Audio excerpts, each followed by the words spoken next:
Assalamualaikum warahmatullahi wabarakatuh. Berjumpa kembali di channel ini. Salam sejahtera untuk kita semua, Bapak Ibu PNS dan P3K, Bapak Ibu pensiunan, TNI Polri di mana saja berada. Semoga Bapak Ibu sekalian dalam keadaan sehat selalu. Berikut akan saya sampaikan informasi terbaru terkait dengan perkembangan single salary. Namun sebelumnya kepada Bapak dan Ibu yang baru bergabung di channel ini atau yang belum mendukung channel ini, mohon bantuannya Bapak Ibu sekalian untuk mendukung channel ini dengan cara subscribe dan aktifkan loncengnya untuk mendapatkan informasi-informasi terbaru dari channel Profesi Guru. Nah, informasi pelaksanaan penggajian sistem gaji tunggal atau single salary ini memang banyak sekali ditanyakan Bapak Ibu sekalian, karena ini memang yang sudah lama kita tunggu. Dan tentunya seperti yang sudah pernah saya sampaikan sebelumnya, dalam kerangka rancangan pembangunan jangka menengah ini memang sudah pernah termuat, dan baru-baru ini ya melalui dokumen RKP 2025 sudah termuat bahwa nanti di tahun 2025 skema gaji PNS akan berubah tanpa tukin. Dikutip dari CNBC Indonesia, tahun depan skema gaji aparatur sipil negara atau ASN termasuk PNS dan P3K akan berubah. Pemerintah berencana menerapkan skema gaji tunggal atau single salary. Hal ini terungkap dalam rancangan kerja pemerintah atau RKP 2025 yang akan dijalankan di masa pemerintahan Presiden terpilih Pak Prabowo Subianto dan Pak Gibran yang menjadi pemenang pemilihan presiden tahun 2024.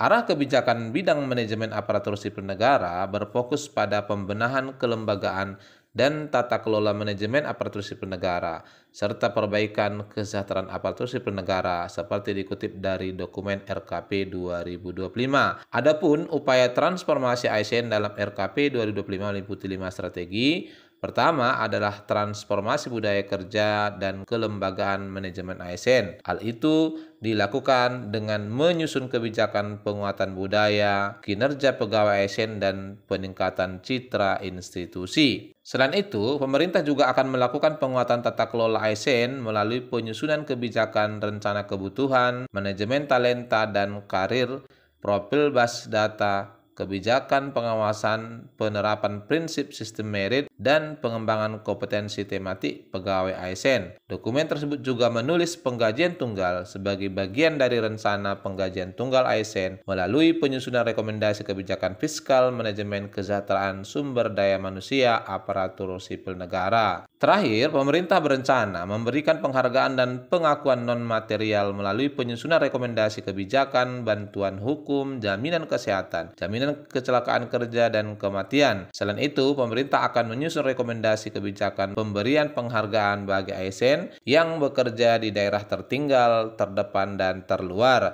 Nah, terkait dengan manajemen ASN ini memang Bapak Ibu sekalian, ya petunjuk teknisnya sendiri itu termuat dalam PP Manajemen ASN yang mana sesuai dengan amanah undang-undang seharusnya di 30 April yang lalu sudah harus diterbitkan oleh pemerintah ya. Karena peraturannya itu memang di undang-undang ASN disebutkan paling lama 6 bulan. Namun hingga hari ini kalau kita lihat ya pemerintah belum mempublikasikan, artinya PP Manajemen ASN ini belum selesai ya Bapak Ibu, masih progres penyusunan di pemerintah. Namun terkait ini ada juga kabar yang memperkuat bahwa 2025 nanti sudah akan berlaku skema gaji tunggal ini, yakni adanya informasi terkait format pensiunan yang sedang dikebut oleh OJK, Otoritas Jasa Keuangan. Mana di dalam rancangannya ya mereka menyusun formasi untuk pensiunan itu adalah 40% dari gaji. Otoritas Jasa Keuangan atau OJK tengah menyiapkan roadmap pengembangan dan penguatan dana pensiun yang ditargetkan akan diluncurkan pada tahun ini. Kepala Eksekutif Perasuransian, Penjaminan dan Dana Pensiun atau PPDB OJK, Pak Ogi Prastomiono mengatakan roadmap ini direncanakan untuk menciptakan sinergi dalam ekosistem program pensiun di Indonesia, baik program pensiun wajib maupun sukarela, guna memastikan kesejahteraan masyarakat setelah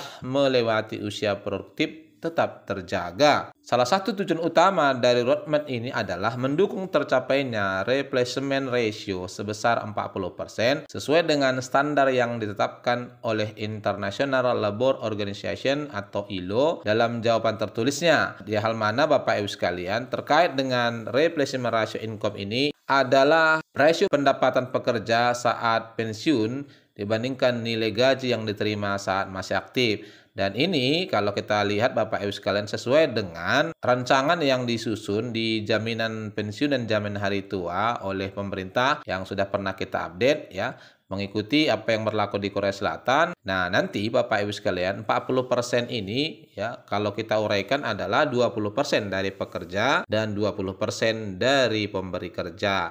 Ini sendiri adalah prinsip yang diterapkan pada single salary ya, di mana konsep utama single salary adalah full funded, yakni 40% dengan 20% dari pekerja dan 20% daripada pemerintah. Dan kalau kita coba telusuri lebih jauh dalam dokumen RKP tahun 2025 sebagai fondasi akselerasi pertumbuhan ekonomi inklusif dan berkelanjutan, di bulan Maret yang lalu memang Bappenas ya, yakni Kementerian Badan Pembangunan Nasional sudah memulai penyusunan rencana kerja pemerintah dengan temanya adalah akselerasi pertumbuhan ekonomi yang inklusif dan berkelanjutan pada acara kick-off meeting terkait penyusunan RKP 2025 yang diselenggarakan di Maret yang lalu. Disebutkan di sana bahwa tahapan pembangunan jangka menengah pertama dalam mencapai sasaran visi Indonesia Emas 2045 difokuskan pada penguatan fondasi transformasi. Ini kemudian diproyeksikan sebagai respon atas perubahan global sekaligus pemenuhan mandat Undang-Undang Nomor 25 Tahun 2024 tentang Sistem Perencanaan Pembangunan Nasional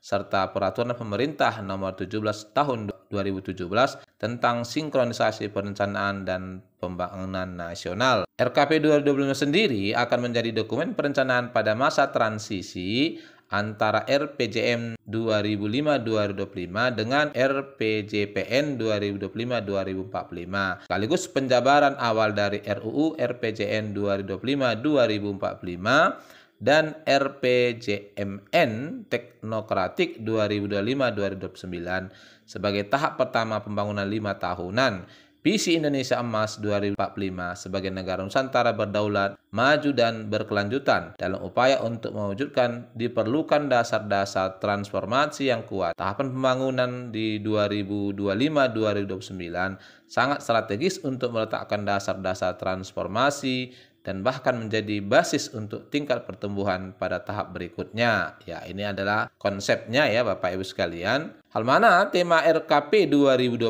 adalah akselerasi pertumbuhan ekonomi yang inklusif dan berkelanjutan diwujudkan melalui arah kebijakan prioritas pembangunan yang meliputi sumber daya manusia berkualitas melalui peningkatan kualitas pendidikan dan kesehatan serta penguatan karakter dan jati diri bangsa, infrastruktur berkualitas yang diarahkan pada peningkatan infrastruktur, konektivitas, pengembangan transisi energi, percepatan infrastruktur, IKN, hingga reformasi pengelolaan sampah, serta ekonomi inklusif dan berkelanjutan yang diharapkan mampu menciptakan lapangan kerja berkualitas, menurunkan ketimpangan, dan menciptakan produk-produk yang aman untuk lingkungan. Nah, jadi Bapak Ibu sekalian, terkait dengan penerapan single salary itu adalah bagian dari ya transformasi peningkatan sumber daya manusia yang berkualitas ya. Ini adalah konsep dasar dari penerapan single salary. Yang kita tunggu sebenarnya Bapak Ibu sekalian adalah PP Manajemen ASN karena di sana nanti petunjuk teknis ya bagaimana kemudian ini diberlakukan di setiap daerah. Kita akan terus pantau Bapak Ibu sekalian dan barangkali ini informasi yang bisa disampaikan. Semoga kiranya bermanfaat. Wassalamualaikum warahmatullahi wabarakatuh.